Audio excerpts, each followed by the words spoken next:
अस्सलाम वालेकुम dear student, कैसे हैं आप? ठीक हैं? हर तरह खैर खैरियत है। तो आज भी हम बहुत ही मज़े का लेक्चर आपके साथ शेयर करेंगे। लेक्चर नंबर 14 मोड का। आज हम एक और क्वेश्चन जो है वो फ्रीक्वेंसी डिस्ट्रीब्यूशन के ज़रिए, अनग्रुप डेटा फ्रीक्वेंसी डिस्ट्रीब्यूशन के ज़रिए करेंगे। ये हमारा मोड के टॉपिक का जो है वो आज लास्ट लेक्चर होगा। इसके बाद हमें कोई एक नया टॉपिक हार्मोनिक मीन जो है वो शुरू करेंगे।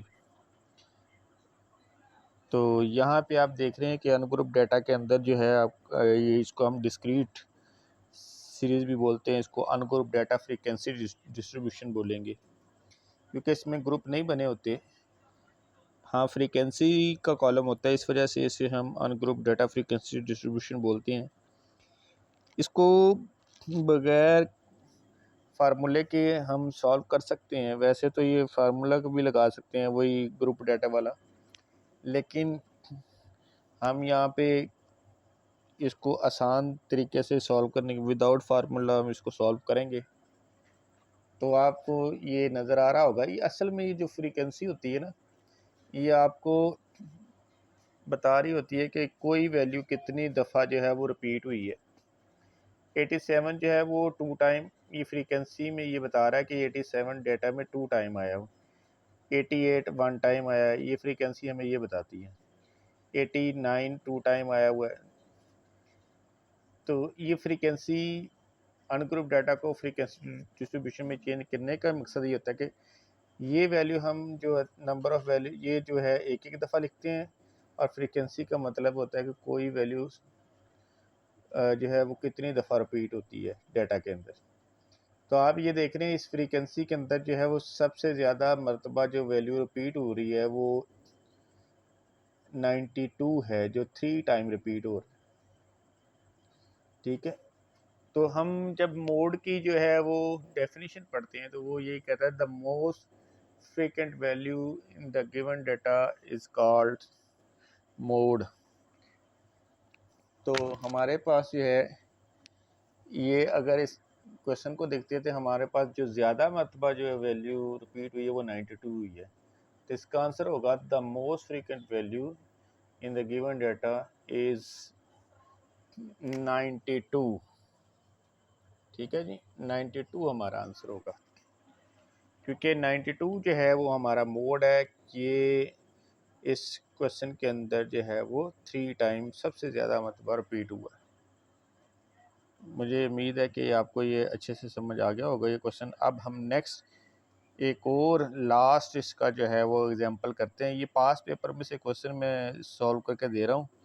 तो इंशाल्लाह एक और हम जो है एम्पिरिकल रिलेशन के ज़रिए, empirical relation between mode, median and mean, इन तीनों के दरमियान जो है रिलेशनशिप, वो हमारा जो है फार्मूला वो बनता है, जिसे हम एम्पिरिकल रिलेशन या कनेक्टिंग फार्मूला भी बोलते हैं इसको। ठीक है, उसके ज़रिए हम मोड निकालना बताएंगे।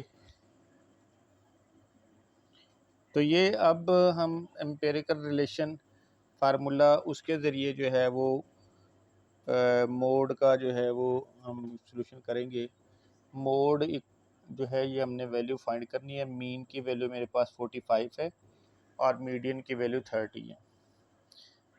इसको हम मोड, मीन और मीडियन का कनेक्टिंग फार्मूला भी कहते हैं। अब हमारे पास जो formula mode equal to 3 median और -2 मीन। तो हमने क्या करना है कि यहाँ पे जो मेरे पास जो 30 जो है वो मीडियन की वैल्यू है, वो हम यहाँ पे मीडियन की जगह पुट करेंगे, और यहाँ पे जो मीन की वैल्यू मेरे पास है 45, वो हम मीन की जगह पुट कर देंगे। 3 को हम 30 से मल्टीप्लाई करेंगे तो 90। इसी तरह हम ये 2 जो मीन के साथ मल्टीप्लाई हो रहा था, मीन की वैल्यू 45 थी, 45 को 2 के साथ मल्टीप्लाई करेंगे तो ये हमारे पास 90 माइनस का और वो 90 प्लस का। तो जब हम इसको माइनस करेंगे तो हमारा आंसर क्या आएगा? 0। तो ये मेरा जो है ये मोड का आंसर।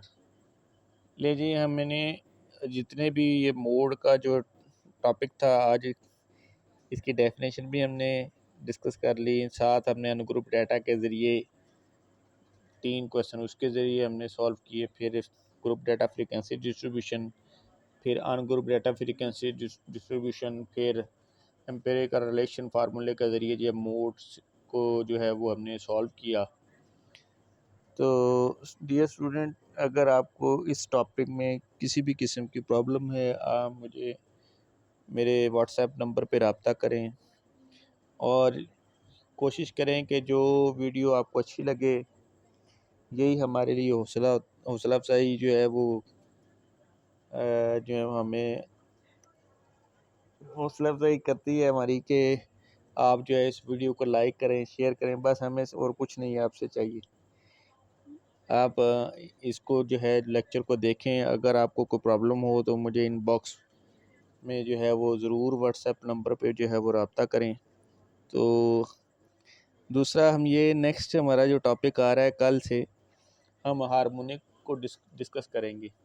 ये हमारा अभी चैप्टर नंबर 3 जो है सेंट्रल टेंडेंसी या मेजर ऑफ लोकेशन जो है उसको हम डिस्कस कर रहे हैं पार्ट 1 के स्टैट और अल्लामा इकबाल यूनिवर्सिटी के 1430 कोड को, और बाकी जो बेसिक स्टैटिस्टिक्स BS लेवल की जो है और BCom ICom जितने भी हमारे पास जो है जहाँ पे स्टैटिस्टिक्स का जो है ये टॉपिक यूज़ होते हैं, तो वो तमाम स्टूडेंट इन तमाम लेक्चर्स को जो है वो देखें और आपने जो है वो जितने भी प्रॉब्लम है स्टैट के मतलब वो जो है वो इसको